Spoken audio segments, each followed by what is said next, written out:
সবাইকে জানাই শুভ মহা সপ্তমীর অনেক অনেক প্রীতি শুভেচ্ছা ভালোবাসা। আর সবাই খুব ভালো করে পুজোটা এনজয় করো, প্রথমেই জানাই।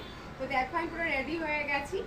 এই হচ্ছে আমার সপ্তমীর শাড়ি, কিছু না সাজ, পুরো প্লেন। দেখো আমি খুব একটা সাজতে ভালোবাসি না, তো প্লেন থাকতেই ভালোবাসি। তো আমি রেডি হয়ে গেছি, আর অপোজিটে তানিও রেডি হয়ে গেছে। আর আমাদের টাইমটা এটাই ফিক্স থাকে, এই টাইমে সবাই মিট করি আমরা পুজো মণ্ডপে গিয়ে। তো এখন দেখো রেডি হয়ে গেছে, জাস্ট চুলটা একটু আটকে নেবো। আর প্রচুর গরম, ছেড়ে থাকা খুব মুশকিল হয়ে যাচ্ছে, যদিও ওখানে অনেক কিছু ব্যবস্থা রয়েছে, কুলার রয়েছে, ফ্যান রয়েছে, তবু চুলটা একটু সেফটি থাকলে মনে হয় খুব ভালো হয়। তো চলো আর তোমাদের দেখাচ্ছি তানির লুকটা, ও কি করেছে। আর দেখো এই হচ্ছে তানির লুক। অলরেডি ও এই ড্রেসটা আজকে পরেছে সপ্তমীতে। হ্যাঁ, অলরেডি শুজ পরেছে আজকে, নতুন জুতো পরলো, কারণ কালকে পরশু দিন আমরা পরিনি।